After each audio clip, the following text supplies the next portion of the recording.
Yeah, so this is our last session with Michi's backchecker strategy. Um, and we're basically going to review some things. There's one section that I haven't covered earlier. I'll do that, and then just a few other things to review. Next time we will start with Michi's and Mark Olson's masterclass series. And for those, I've been looking at that. I thought that Michi's, and the way it's constructed is Michi writes a chapter and then Mark Olson writes a chapter, and then Michi writes the third one and Mark Olson writes the fourth one. And they're not strictly intertwined together. I thought Michi's first chapter was very good, and it develops. I'm sorry, Mochi's first chapter was very good, and it develops things off of Michi's work that we've gone over, both backchecker strategy and the opening concepts. The other stuff, and then Mochi covers the back game, and so that's good. And that was good. We'll go over that. And then Mark Olson's stuff is much more descriptive, and I'll go over that. But it's very hard. It's hard to work with the way that he wrote his sections from a teaching of the way that we're doing here. So I'll probably do a lot of something like I did with the Chris Bray book, which is kind of wander off on the topics that are related to what he's talking about, and kind of fill it in that way. Well, these are good books. I encourage everyone to buy the books. If you this one is particularly more expensive than the others. I think Michi's run about $50 or something like that, and mine, I guess I got the hardcover was over $100. So that's pretty expensive for a book. In terms of the level that I'm gearing for, which is intermediate, advanced type of players, I don't know that I would buy the book if that, they're, I don't want to discourage anyone from buying a book, but this I didn't think provided the value that that Michi's books do, say, in terms of use for the bang for the dollar. So, but again, if you're the kind of person, well, like me, who buys any book that seems like it might be worth reading, then go ahead. But it's not quite as easy to work with and to learn from as, say, Michi's books are, which is why we covered all of Michi's books pretty much. Hey, Gary, okay, so let's get. I just wanted to mention, Gary, that I bought the book, and I thought Mochi's chapter, the first chapter, was superb. Yeah. And I thought it's a really great addition to Michi's book on the opening concepts, because Michi talks a lot about tactics, and with Mochi, it's pure strategy. I thought it was really well written. Yeah. The rest of the book, I think I didn't really care for, but that first section by Mochi, I thought that was fantastic. Yeah, I agree, and that was very well written, and yes, a good addition, and I think there's some good material in the rest of it. I just to me, you have to, for it to be effective, I think you have to read it, and then you have to see examples, and then you have to work on examples that are developed from what you've been told, and that wasn't that easy to do based on what I've seen so far. But I'll go through it again, and maybe we can I'll come up with things that we can see examples from that we can actually use, and it's not not so descriptive, not so I guess theoretical. So anyway, let's get on to Michi's, our last section of Michi's. So we've got three issues here, and again, we have the butterfly anchor here, and I don't think we covered this before, but let me go over the again, the sort of Michi summary, and in particular, again, Michi, there's an initial stage, advanced stage, and completed stage. Basically, initial stage, you're going to play boldly, safely. An advanced stage, and the initial stage is basically you haven't split yet. You haven't moved back checkers.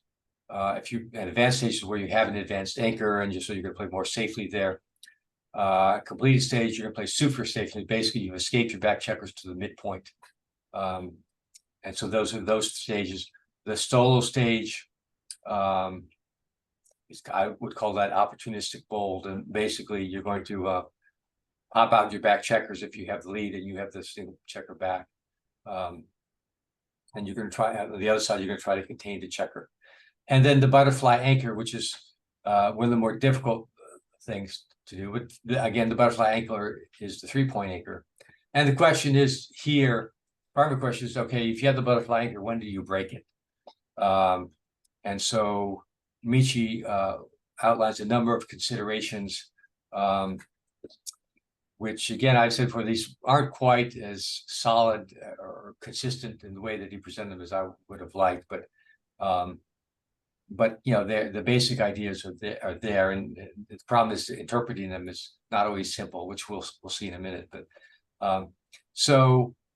you know, one, you're going to leave the anchor if you have a safe landing point. That's not the only condition, but you have a safe landing point.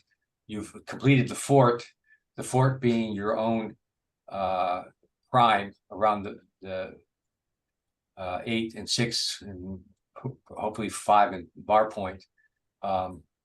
Or you're basically gotten as good as you're going to get, so that you can contain your opponent back there. If you're running out of spares in the outfield, then it's time to start shooting out. If you're going to give a direct shot, otherwise, then you might as well pop out. If you have to give a shot anyways, you might as well pop out and get full advantage of popping out if you can. And then the one thing that's kind of, I think, more important, but Michi mentions it but doesn't really emphasize it, and some of these other things fall from too, but are you ahead in the race? If you're way behind in the race, there's not much chance of popping out from your 3-point, because your opponent will just run by you. Will eventually point on you, or if he can't point on you, he'll just run by you, and he's out of the race, and he's going to win the race. So Michi discusses that to a certain extent, but he could have done it more. You're going to hold the anchor if your board is not developed. You don't have a board. Work on developing the board first. You're going to hold it if you would put 2 checkers in danger if you don't. So that's not good. This is still a race, and that you don't. So if you can avoid doing that, you want to do that. You're also going to hold the anchor if your opponent is running, which means basically that he's finished his escape. He's gotten to the completed stage, and so you're going to want to hold that. And this is true. Again, this is where the race comes in. This is certainly true if you're behind in the race. If you can run out and be ahead in the race, then that's a different matter. But again, that's something else to look at, and there all these other factors come into that. So, and this is what we're looking at today. When the opponent has finished, opponent is running, but basically finished his escape. So let's look at some of these. So we have a 6-5 to play, and how do we evaluate that?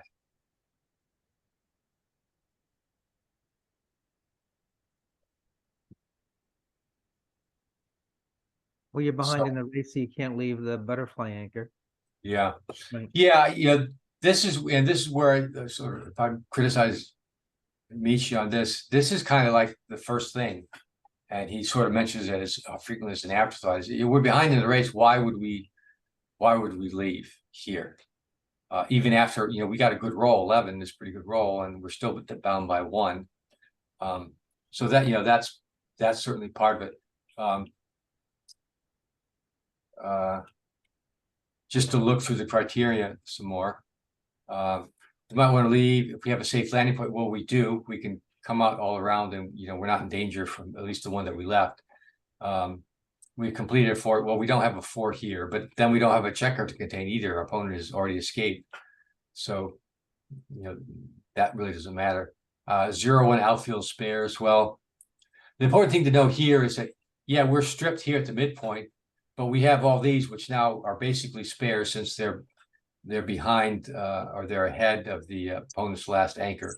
So here, you might look at this and say we're stripped, but we're not stripped because these don't have to move. We can move any of these, the bar and the 8 point.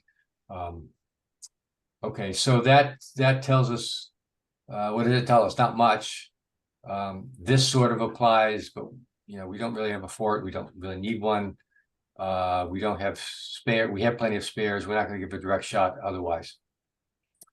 So we hold the anchor. If board is not developed, well, yes, it's not developed, but then we're not really going to hit anyone anyway. We put two jackers in danger. No, we're just going to put one in danger, and hold anchor opponent's finished running. So here the opponent is finished running. So again, these aren't crystal clear. But what's the answer, and what's the most important one?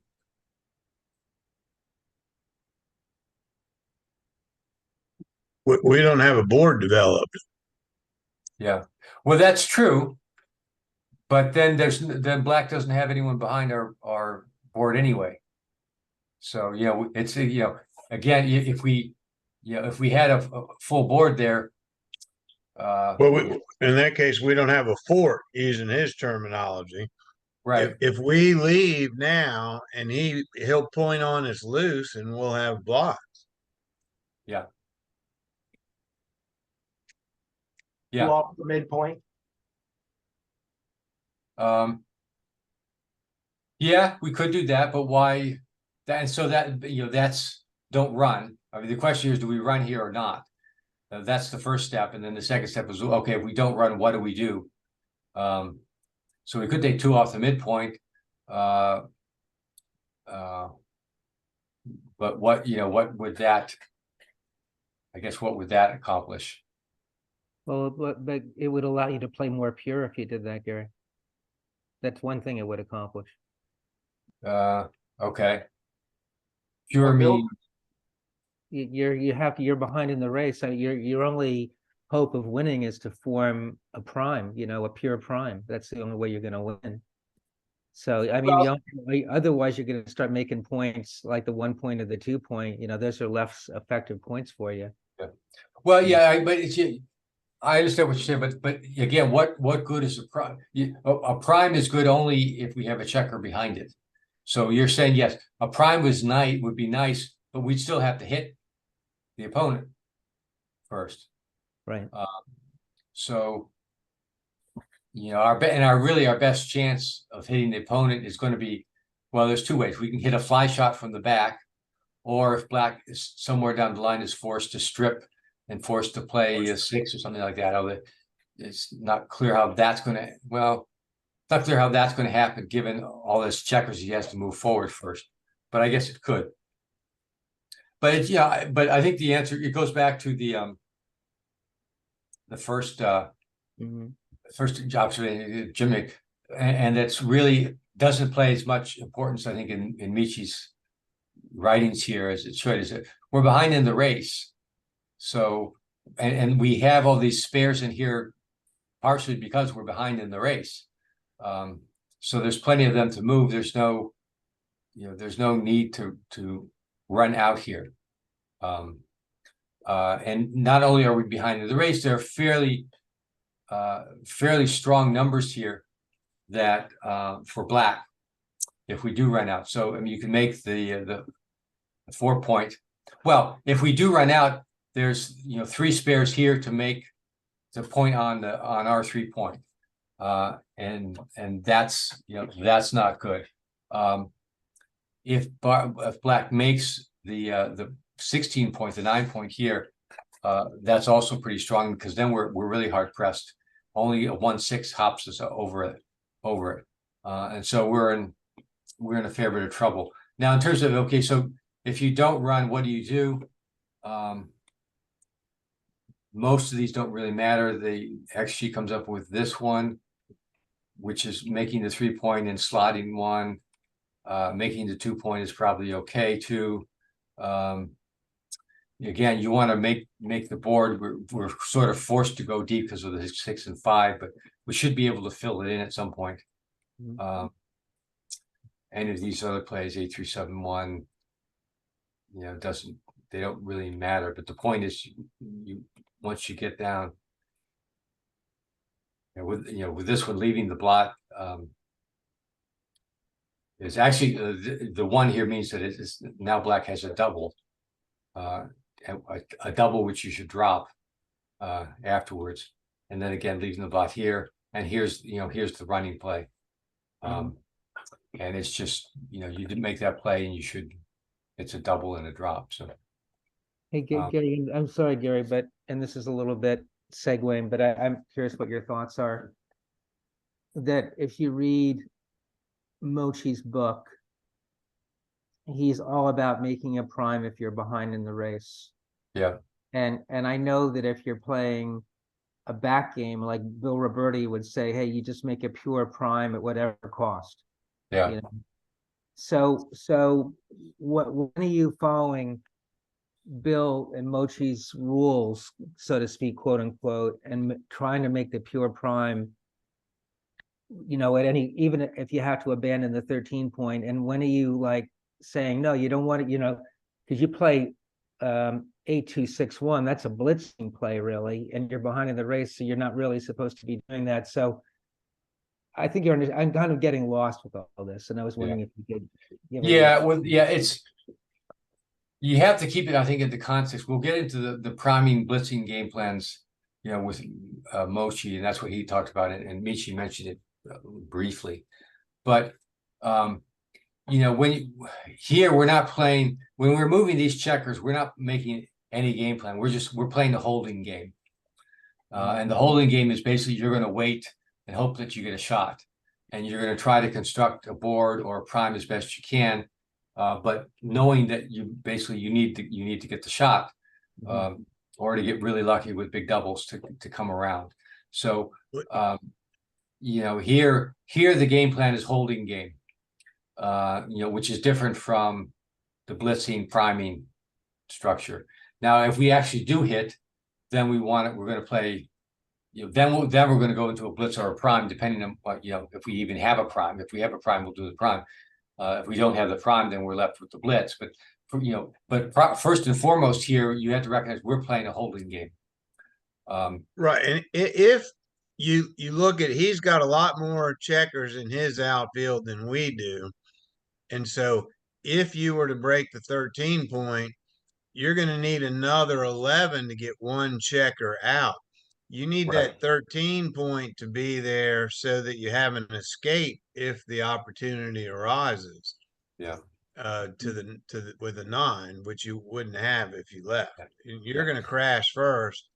Yeah. So you really ideally need to hit him to win, and you need that 13 to lead. Yeah. Yeah, and that's generally true. If you've got back checkers that you need to escape, that midpoint is really important. That, as Larry pointed out, the only way to escape safely here is again a 6-5 or 6-6. So it's often generally, particularly if your midpoint is kind of the last your last point behind your opponent's back checkers. You want to keep it for the most part. Certainly if you have checkers behind farther back. I mean, if these were your last checkers, then you're playing a racing game pretty much. But here, we need this as a landing point, possibly, or as a as a threat to Black's midpoint, to kind of pin him down there, if at all possible. Okay, let's go on to the next example.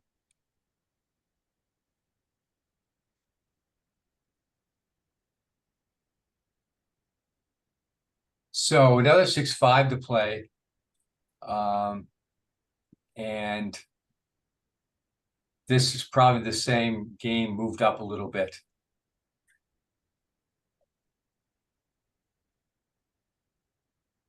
But what do we see here?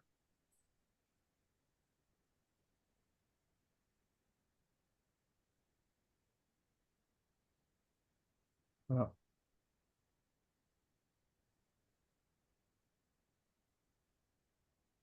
There's less of a race differential here. For one thing. Yeah, we're actually up by 2 pips after this. If we after the roll. And so the question is, and we were down a pip before. So I guess the question is that enough to entice us to move? Or should we look at the other options? Well, the other thing is you have pretty lousy, you're gonna have lousy timing here. You Yeah. could have lousy timing, and that's so late, you know, you're not gonna have, your hitting a checker's not gonna be as effective if you stay back.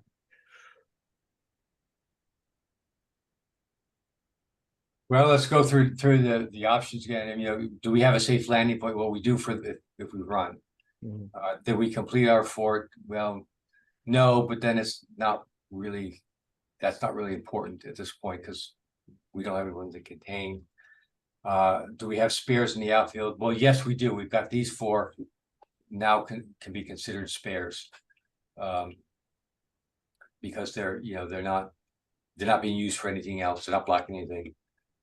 Do we give a direct shot? Otherwise, no, we don't give a direct shot. Otherwise, we would hold the anchor if our board's developed, which not really, but again, it doesn't matter. That's not that important now.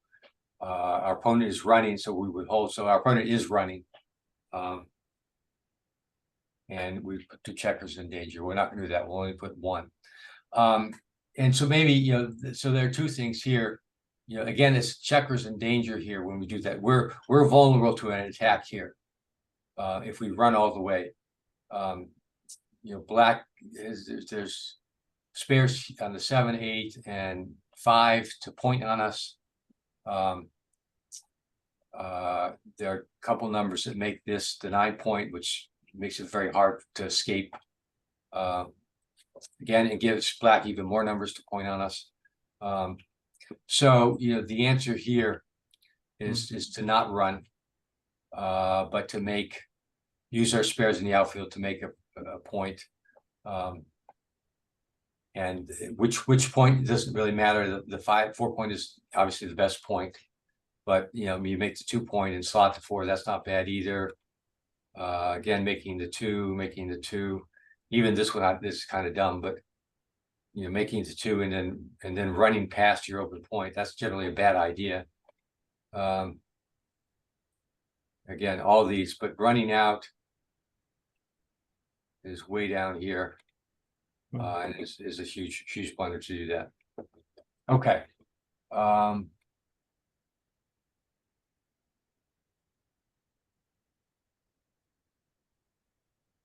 Hey, Gary, Yeah. if if you don't break the butterfly, I think the win-loss was like 70-30, you're 30%. If you do break it, what's the win-loss thing on that?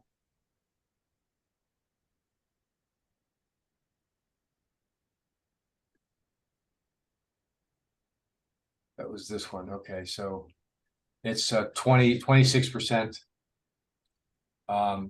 wins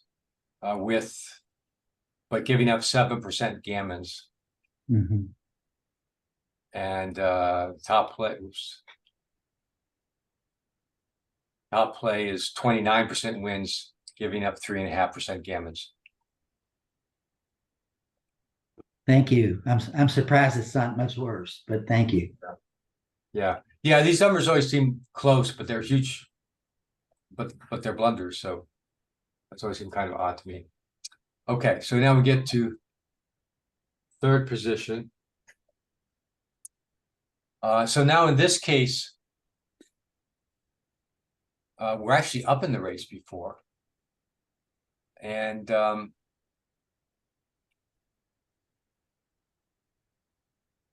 you think that's going to impact?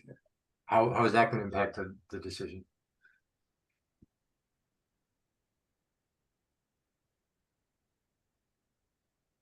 You have to run now or you're going to crash on your next roll. Yeah, exactly. This is you have to run basically here. You're up 12 pips afterwards, but here now we're not, you know, we've got two spares, but we're forced to bring them in, so we're now down to, after the roll. I guess we could do this, but if you don't run, you're down to 0 spares. So now now you're forced to pretty much to run out if you use up all your spares here. So that's just part of it as well. And then you're ahead in the race. This is still not, this is a much stronger position. You're forcing black pretty much to hit you with either a pick and pass or something. Otherwise, you roll another 6, and it's kind of like game over. But you're still not out of the woods yet. This is only your chances are only 35% here. But that's a whole lot better than 25%. And again, it's the race. It's the race here. You've got a pretty decent race lead if you run with it now. And as Larry said, if you don't run with it, you may crash your board, and that's you're gonna lose doing that. Or you're forced to run out with 6. If you got like a 6-1 and you can't escape past here, then you're giving up a double shot, a direct 1, and depending on whether this checker is here, maybe a 4 as well. And so now's the time to go. You've got the race lead. You're out of spares. It's time to go. Okay, so those are actually all the examples from Michi's book. So we have a little extra time. I thought I'd cover a few others that are related. This is one that Grant Hoffman sent me. And Grant is a fine player from Australia. He actually, let me give him a plug for something that he did. You recall we went over during the Chris Bray series, we went over the rule of 4. And the rule of 4 is when you have, here we're looking at red, but the midpoint, 4 or fewer checkers on the midpoint, you have a landing point and you have a race lead. So he was the guy that came up with that. So I want to give him credit for that. I learned it from Phil Simborg, but Grant taught it to Phil Simborg. So give Grant credit for that. And he had asked me about this one. So so let's take a look at this, and what do we see? What are we thinking about here? This is not quite an opening position, but the basic ideas are the same. So first of all, what category does this fit into? We're getting primed. Yeah. And what do you do against the prime? We must split. You must split. Yeah. Yeah. And so we've got this is really a splitting question. Do you split here, come out with a 4 or not? I think the alternative is maybe come down with 6 from here. Obviously you can't come down with a 4 because you give a direct shot. But the question is, do we split or not? So and what do we do when we have this decision to make about whether we split or not?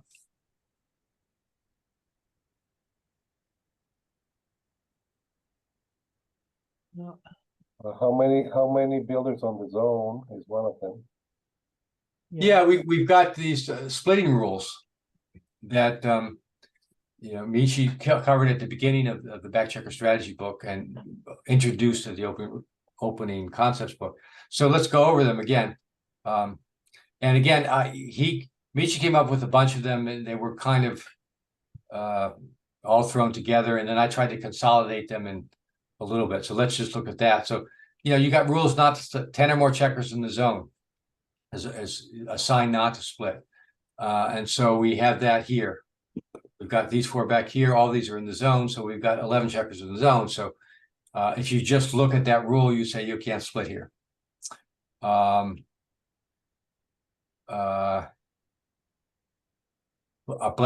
you have signs. What about signs to split? You have our black checkers well blocked. Do you remember just remember what that means? Yeah, that we're getting prime. Yeah, well blocked means that basically your 5s and 6s are blocked from the back. So here, if you're on the ace point and black's made his bar point, your 6s are blocked. That means you're well blocked. You can't come out cleanly with something like a 6-5. You come out with a 6-4 here, but any other move that pops out, puts you under attack, under pressure from the midpoint. So you are well blocked. So now we've got 1 to stay back and 1 to split. Third one is opponent has an advanced anchor. So do we have that case? Yes. Yes, it's right here. So we've got 2 signs to split and 1 sign not to split.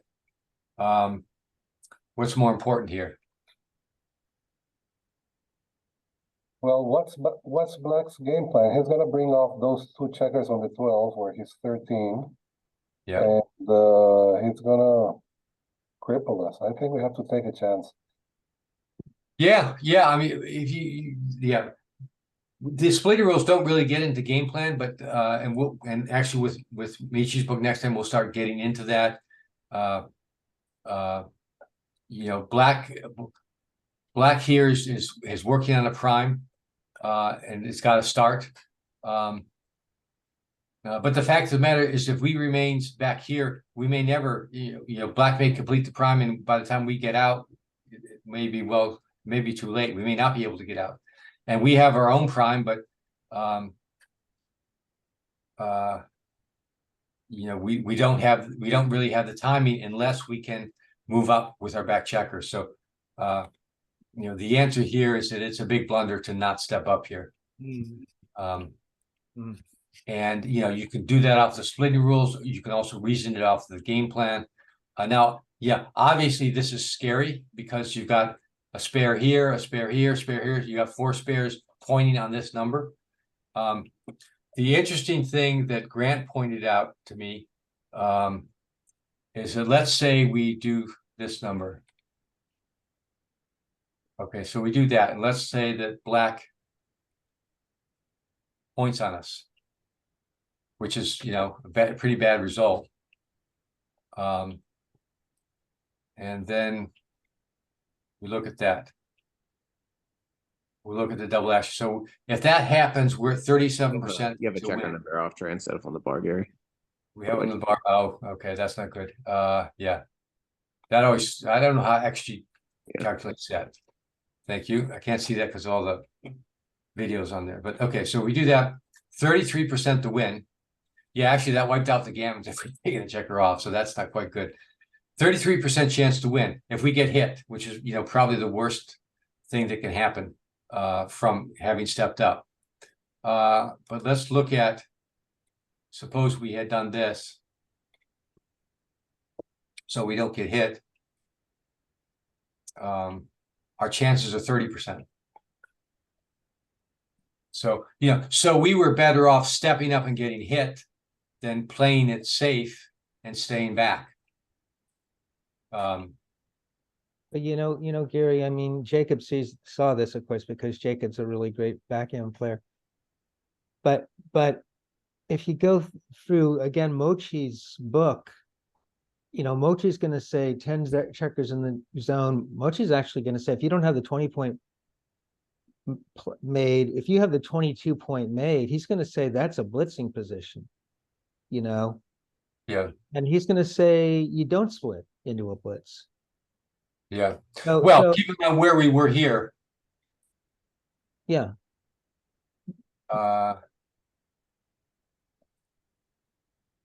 You're ahead in the race. I don't know. I mean, of course, Jacob came up with the right answer, but if you read the kind of the literature, that's not the original position. The checker in the 7 is on the 13. I'm sorry, what was that? Oh, yeah. Okay, that was the original position. Yeah, here was the original position. Yeah. Yeah. So,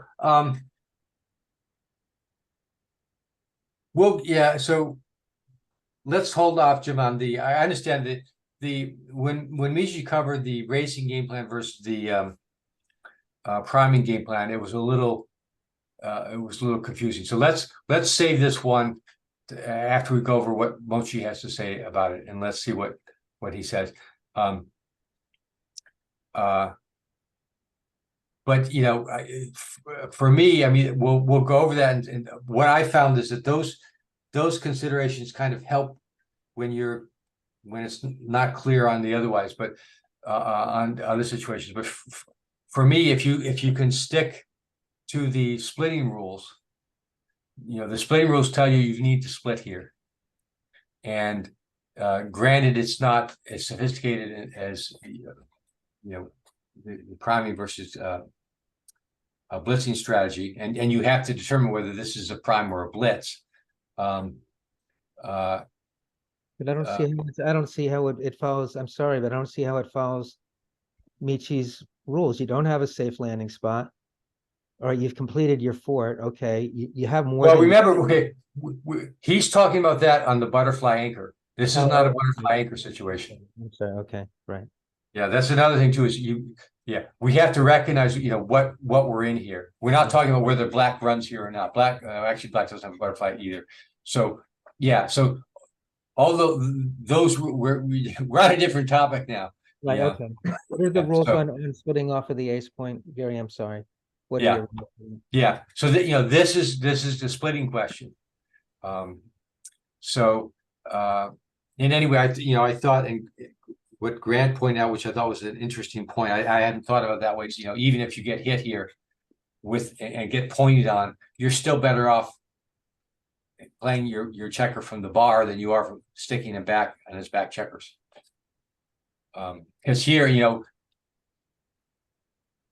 if we come out here and come down, now we're in real trouble here because we're blocked. We've got a broken 5 prime, which is pretty strong. The only way to get up to the 4-point anchor is double threes.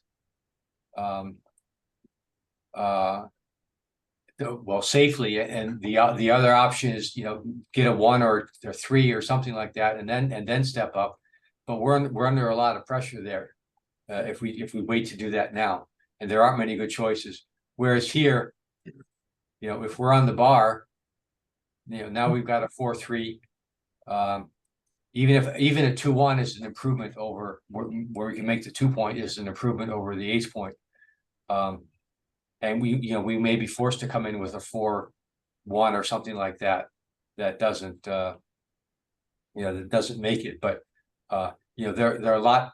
Even if we keep it to the 4, okay, a 4-3 is what we really want from here. That's, there are 2 4-3s possible out of 36. There's only, if we're here, there's only 1 double 3. So we've got twice the chances of making that point. And this is the point we really have to make at this point if we want to stay in the game here. All right, so one last one, and then we'll call it a night here.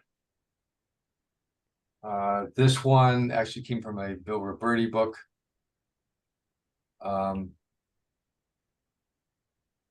Yeah, and these are tricky. I found because and this is a case of if we go through the splitting rules, let's look at those again. We've got our opponent with 13 checkers in the zone, so we don't really want to split into that. But our back checkers are well blocked, and our opponent has an advanced anchor. So we saw on the other one that was enough to convince us that we really had to step up. But in this case, we're a little bit different. Is it right to step up here?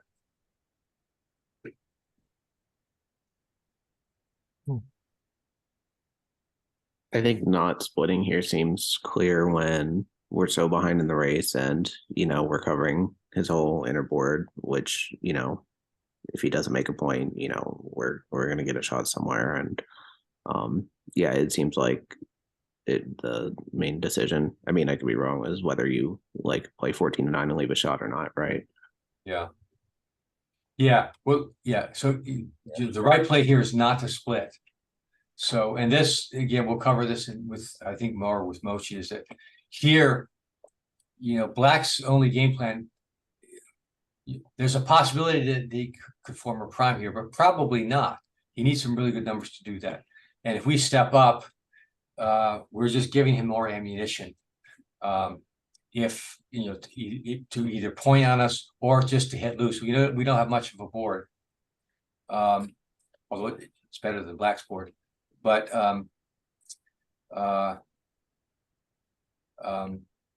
so yeah, in this case we're well blocked, but we need to stay back. Just because, and this is our opponent's strategy is going to be, to blitz us if we come out, if we give him the chance. Because this is such a awkward position. These are the highly stacked points. You got 5 on this bar and 5 on the 6, and you need really good numbers to come off that and do something constructive. Chances are you're not going to get it. Black's not going to get it, and he's going to have to leave a blot somewhere. Another play, this one is difficult to see. Coming down here is right, because you're giving a direct shot. And so, yeah, anyone know why that? And that's often the case when you come into your opponent outfield in front of his bar point anchor.